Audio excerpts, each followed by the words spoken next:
सासू माँ बदल गई। कहानी उस घर की है जहाँ बहू और बेटी को एक माना जाता था, लेकिन फिर अरे शिखा बेटा, तू रसोई में क्यों घुसी रहती है? जा, रोटी मैं बना लूंगी। नहीं नहीं माँ जी, आप बैठिए, बस सारा खाना बन ही गया है। श्वेता को बोल देती हूँ, वो खाना लगा देगी सबका। सॉरी भाभी, मेरे पास वक्त नहीं है। माँ, मुझे पैसे देना, पार्लर जाना है। हाँ हाँ चली जाना, भाभी को भी ले जाना। वो भी जाने को बोल रही थी पार्लर, पर पहले ना मदद कर दे उसके खाना लगाने में। देख माँ, वो बहू है, उसे बहू रहने देना, इतना सर पर मत चढ़ा भाभी को। श्वेता, ज्यादा मत बोला कर। बहू और बेटी में कोई फर्क नहीं होता है। जा जाकर काम कर। ननद को माँ का भाभी से इस तरह प्यार करना बिल्कुल अच्छा नहीं लगता। वो बार बार किसी न किसी तरह माँ को भाभी के खिलाफ भड़काती रहती, लेकिन कोई फायदा ना होता। एक रोज, अरे बेटे किशन, जा बहू को कहीं घुमा कर ला। सारा दिन घर में काम करती रहती है। हाँ हाँ माँ, हम लोग जा रहे हैं ना गोवा। अच्छा जी, भाभी ने तो हमें बताया भी नहीं। वैसे तो सारी पंचायत करती है, ये गोवा वाली बात क्यों छुपा गई हमसे? अरे क्योंकि उसे खुद नहीं पता था बहन। मुझे टिकट सस्ती मिल रही थी तो मैंने बुक कर दिया। हाँ शिखा, पैकिंग कर ले, संडे हम जा रहे हैं गोवा। दोपहर में शिखा पैकिंग कर रही थी कि सास आ जाती है। ये क्या बहू, साड़ियाँ? अरे गोवा जा रही है घूमने या फिर शादी में मायके हैं? माँ जी, ऐसा कुछ है ही नहीं, समझ में नहीं आ रहा क्या रखूं कपड़े में। अरे तेरी और श्वेता की साइज तो एक ही है, उसके कुछ मॉडर्न कपड़े ले ले, आकर लौटा देना। हाँ माँ जी, ये ठीक रहेगा। शिखा श्वेता के पास जाती है और उससे कपड़े मांगती है। ना जी ना, मैं अपने कपड़े ना दूं, वैसे भी फैल जाएंगे मेरे कपड़े, बहुत महंगे वाले हैं। शिखा मुंह लटकाकर कमरे में आ जाती है तो सास कहती है, चल तैयार हो जा, तुझे मैं शॉपिंग करा कर लाती हूँ गोवा की। बस फिर क्या था, सास बहू निकल जाते हैं मार्केट और एक से बढ़कर एक ड्रेस खरीद कर घर आते हैं। पहले बता देती कि नए कपड़े दिलाने वाली है भाभी को, तो मैं अपने ही दे देती ना भाभी को, मुझे दिला देती नए कपड़े। देख श्वेता, परिवार का मतलब सबके साथ रहना होता है, ना कि सिर्फ अपना सोचना। वैसे भी तुझे अच्छे संस्कार सीखने चाहिए। और रही बात कपड़ों की, तो शिखा, आज से घर पर भी तू मॉडर्न कपड़े ही पहनेगी। कोई जरूरत नहीं है ये साड़ी वाड़ी लपेटने की। अब क्या था, घर पर श्वेता और शिखा एक जैसे रहते। एक बार पड़ोसन आती है। अरे बेटा, अपनी माँ को तो बुलाना जरा, बात करनी है। शिखा सास को बताती है और रसोई में चली जाती है। ये आपकी बेटी बहुत बड़ी हो गई है, इसके लिए एक रिश्ता है, कहो तो बता दूं। ये बेटी नहीं बहू है, घर में सब एक जैसा ही रहता है। वैसे मेरी बेटी भी बड़ी हो गई है, कोई रिश्ता हो तो जरूर बताना। पड़ोसन रिश्ता लेकर उन लोगों के घर आती है। तब श्वेता की होने वाली सास कहती है, तो ये घर है, कितने मंजिल का है? और ये बहू ने आपकी क्या पहन रखा है, जीन्स टॉप? अरे भाई, साड़ी वाड़ी नहीं है क्या इसके पास? देखिए, सर्दी है तो साड़ी में बहू कैसे मैनेज करती, वैसे पहनती है साड़ी भी।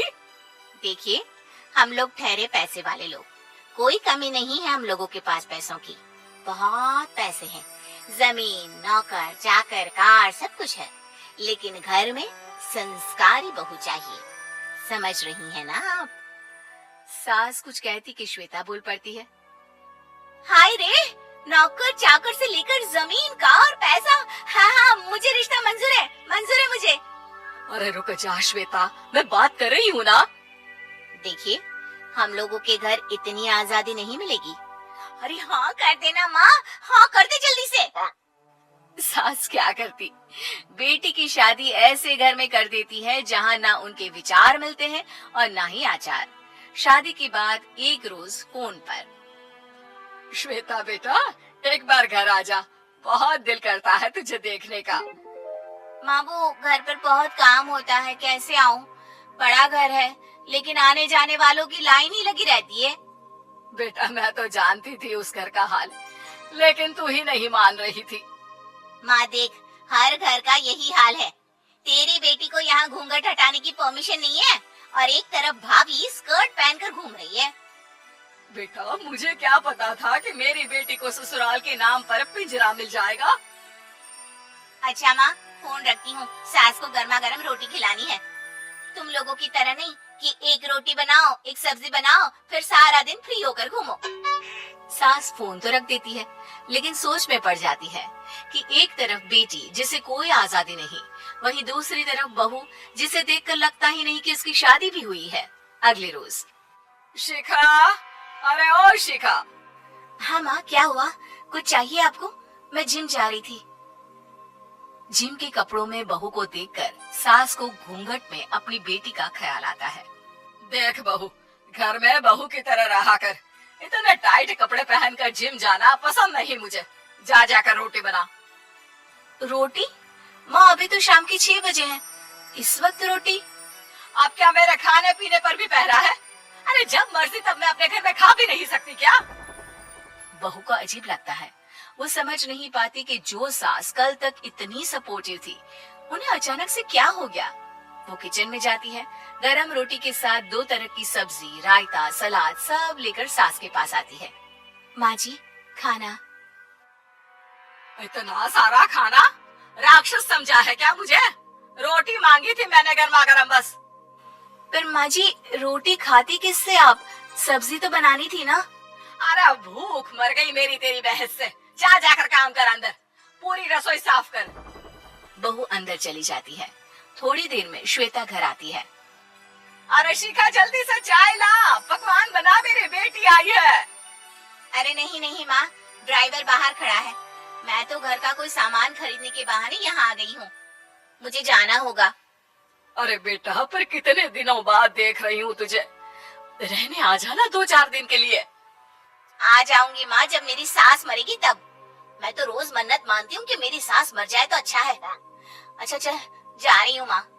हे भगवान, कैसे कैसे दिन देखने पड़ रहे हैं मेरी बेटी को। सास अंदर जाती है, जहाँ श्वेता की जिम वाली सहेली का फोन आया होता है। क्या बात है, आज जिम नहीं आई? अरे पता नहीं यार, आज माँ को क्या हो गया अचानक। पर खैर कोई नहीं, लगता नहीं कि मैं अब जिम आ पाऊंगी। शिखा स्पीकर पर बात कर रही थी, जिसे सास सुन रही थी। यार ये सास ना होती ही ऐसी है। मैं तो कहती हूँ बुढ़िया जल्दी मरे और तू आराम से जिए। शिखा को सहेली की बात पर गुस्सा आ जाता है। माँ के मरने की कौन सा बच्चा दुआ मांगता है मोहिनी? आगे से ऐसी बात मेरे सामने मत करना। हमारे घर की शोभा ही माँ है। क्या हुआ जो थोड़ी शक्ति दिखा रही है? उसमें भी कोई ना कोई उनकी भलाई ही होगी। मैं तो कहती हूँ भगवान मेरे जैसी सास सबको दे, जो सिर्फ माँ की तरह है। सास वाली तो कोई बात ही नहीं है उनमें। सास ये बात सुन रही थी। उनकी आंख में आंसू आ जाते हैं कि क्यों वो बेटी की किस्मत में बहू को भी भागीदार बना रही थी।